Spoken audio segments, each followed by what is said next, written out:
ஹே எந்திரிச்சிட்டியா? Heater போட்டு வச்சிருக்கேன், போய் குளிச்சுட்டு வா, சாப்பிடலாம். ம். அஜய், நேத்து நான் பேசினது எதுவும் மீன் பண்ணி பேசலடா. ஏதோ கோவத்துல பேசிட்டேன். சாரி. ஹே, நீ எதுக்கு சாரி கேட்குற? அது மட்டும் இல்லாமல் நீ என்ன தப்பா பண்ண? நான் தான் தப்பா பண்ணேன். I'm sorry. இல்ல, அப்படி இல்ல. இல்லை கீர்த்தி, உன் மேல இருந்த தப்பு இல்லை. நான் தான் இவ்வளோ நாளா நான் பண்ணது தப்புன்னே தெரியாம இருந்திருக்கேன். நீ சொன்னதுக்கு அப்புறம் தான் எனக்கே ரியலைஸ் ஆச்சு. நீ இவ்வளோ நாளா என்கிட்ட காசு இல்லைன்ற விஷயமே தெரியாம பார்த்துக்கிட்ட. அப்படிப்பட்ட உனக்கு என்னால் முடிஞ்ச சப்போர்ட்டை நான் கொடுத்துருக்கணும். கொடுக்காது என் தப்பு தான் இல்லை. நான் வாடகை என் வீட்டில் இருக்க மாதிரியே இருந்துட்டேன். கல்யாணத்துக்கு முன்னாடி பசங்க எப்படினாலும் இருக்கலாம். ஆனால் கல்யாணத்துக்கு அப்புறம் ஒய்ஃபோட லவ்வை மட்டும் இல்லை, அவங்க கூட வேலையும் ஷேர் பண்ணிக்கணும்.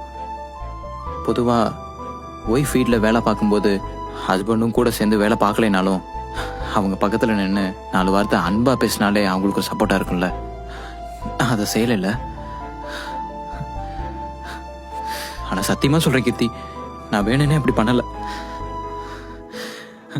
ஆனால் ஒன்னே ஒன்று சொல்லிக்கிறேன், என் மேலே ஏதாவது கோவம் இருந்தா என்னை 4 அடி வேணா அடிச்சுக்கோ.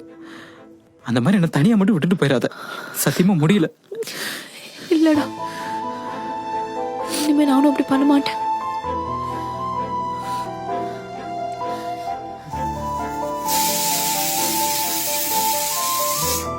எத்தனை விசில்ரா வச்ச?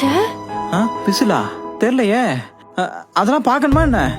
அப்புறத்துக்கு விசில் இருக்கு. நம்ம தூங்கிடக்கூடாதுன்னு அலாட் பண்றதுக்கு இருக்குன்னு நினைச்சேன்.